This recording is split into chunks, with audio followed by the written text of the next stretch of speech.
ایک بزرگ نہر کے کنارے جا رہے تھے۔ ان کو بھوک بھی لگی ہوئی تھی، مگر فقیر بندے تھے، خرچ کرنے کے لیے پاس کچھ تھا نہیں۔ نہر میں ایک سیب دیکھا جو بہتا ہوا جا رہا تھا۔ انہوں نے سیب لیا اور اس کو کھا لیا۔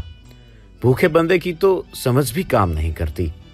کھانے کے بعد خیال گزرا کہ یہ سیب تو میرا نہیں تھا، یہ تو کسی اور کا تھا۔ میں نے بغیر اجازت کھا لیا۔ مجھے اس بندے سے یا تو معافی مانگنی ہے یا قیمت ادا کرنی۔ چنانچہ جدھر سے پانی آ رہا تھا ادھر جانے لگے۔ آگے کچھ دور جانے کے بعد دیکھا کہ ایک باغ ہے جس میں سیب کے درخت ہیں۔ سمجھ گئے یہاں سے گرا ہوگا۔ باغ کے مالک سے ملے اور کہا کہ میں نے آپ کے درخت کا سیب کھا لیا ہے، لہٰذا یا تو معاف کر دیں یا قیمت لے لیں۔ اس نے کہا معاف تو میں نہیں کرتا، ہاں قیمت ادا کر دو۔ کہنے لگے جو بھی قیمت ہوگی مزدوری کر کے دے دوں گا۔ اس نے کہا میری ایک بیٹی ہے، گونگی ہے، آنکھوں سے اندھی ہے، کانوں سے بہری ہے، پاؤں سے لولی لنگڑی ہے، لہٰذا اس کے ساتھ تم نکاح کرو اور ساری زندگی اس کی خدمت کرو، اس کو خوش رکھو، یہ قیمت دینی پڑے گی۔ فکر میں پڑ گئے، مگر دل نے کہا کہ دیکھو یہ مجاہدہ برداشت کرنا آسان ہے، قیامت کے دن اللہ رب العزت کے سامنے ملزم بن کر کھڑے ہونا یہ بڑا مشکل کام۔ آخر کار تیار ہو گئے، نکاح ہو گیا۔ جب وہ اپنی بیوی کے پاس گئے تو حیران، چاند کا ٹکڑا، آنکھیں خوبصورت، بولنے والی، سننے والی، سمجھنے والی۔ حیران ہو کر اس سے پوچھا کہ تم اپنے باپ کی ایک ہی بیٹی ہو یا کوئی اور بھی تمہاری بہن ہے؟ اس نے کہا میں ایک ہی بیٹی ہوں۔ خیر رات گزر گئی۔ اگلے دن سسر سے ملاقات ہوئی۔ سسر نے پوچھا کہ بتاؤ مہمان کو کیسا پایا؟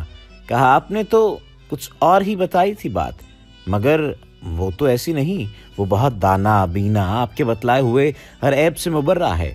انہوں نے فرمایا ہاں یہ میری بیٹی ظاہری حسن و جمال بھی رکھتی تھی اور باطنی اعتبار سے بھی۔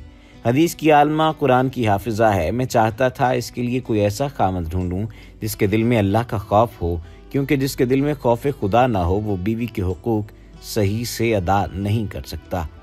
اسی لیے سورہ نساء پڑھ کر دیکھیں، ہر دوسری چوتھی آیت میں اتقوا اللہ ہے، کیونکہ اللہ تعالیٰ جانتے ہیں کہ جب تک اللہ تعالیٰ کا خوف دل میں پیدا نہیں کریں گے وہ دوسروں کے حقوق کو صحیح ادا نہیں کر سکیں گے۔ تو میں چاہتا تھا کوئی ایسا بندہ ملتا۔